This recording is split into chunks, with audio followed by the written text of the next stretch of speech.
Hello YouTube, and Grade 12 here. I sent out a call on my last video for inspiration. And voila, there it is, like a beacon in the night. Specifically, BereanBeacon1. I'm not going to put his vid in the description box, it's not worth it. And it wasn't just the one vid, it was actually several vids.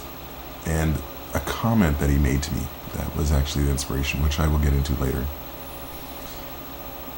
When it comes to creatards, I will give some credit where credit is due. Most have some semblance of intelligence. Not much, but some.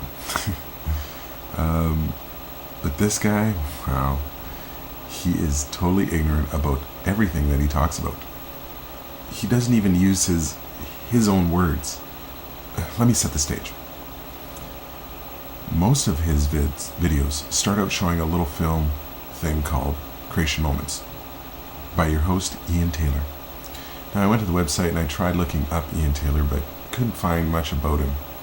But I read a lot of crap on the website, and if this is where he is getting his information from, I understand his thinking about subjects.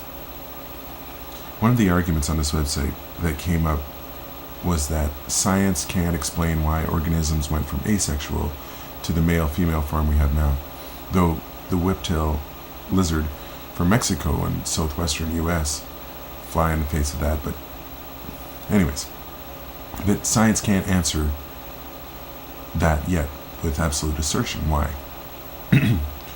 Though I did read an article from Science Daily that they are getting closer and closer every day, and like any good researcher, I didn't stop there. I looked up other sources and other articles about it, and yes, we're getting closer and closer. So let me touch on this point before I go back to Beacon. Why is it that the creationists ignore all other evidence for evolution, but instead focus on the things we can't answer yet?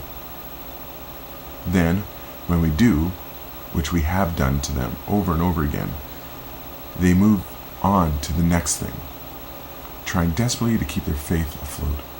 But in their struggles, they hinder the education and growth of the inhabitants of this planet. And Muslims and Christians alike do this over and over again. Why is that?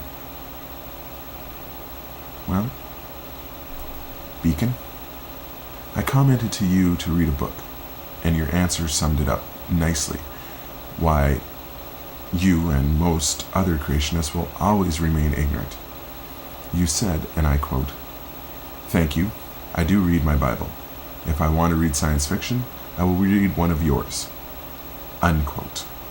That just sums it up right there, putting it all on the table. If you keep blinders on like any good work animal, you will never stray from the path. That is where you want to stay, right? On your path of holy righteousness and the good graces of your God. Well, for an omnipotent being, he sure seems scared of the truth coming to his flock, and the truth would come to you like a bukkake scene if you had an IQ high enough to understand what you are being shown. If you only would read something besides the Bible, if God is so powerful, then he would not be afraid of you to do this. One of the reasons for the longest time in history that the only educated people were the clergy. You know, to fracture that shell that you have around you and to shed your ignorance would take a mighty hammer. So why is it that your omnipotent being, your all-knowing deity, is afraid of the truth? That is my question too. And I will send this, but really I don't expect an answer any different than I am Satan, which I don't think I am. I mean, I have an aversion to fire, extreme heat and cold. Don't like it. But for argument's sake, let's say I am. Jesus walked with Satan and did not lose his faith. If you are as strong as you say you are, and if your God is as powerful as you say he is, then come forth and show how strong your faith is. Now, I know that sounds like I'm goading you into doing this. It's not. It's just to show others that there might be a different way to call upon knowledge besides your favorite book. Anyways, Beacon, I will be watching, and instead of mirroring other people's stuff, why not come up with your own original response? And one other little thing. At the end of one of your videos with the creation moments, you end up spouting off this stuff about atheism, which is not even true.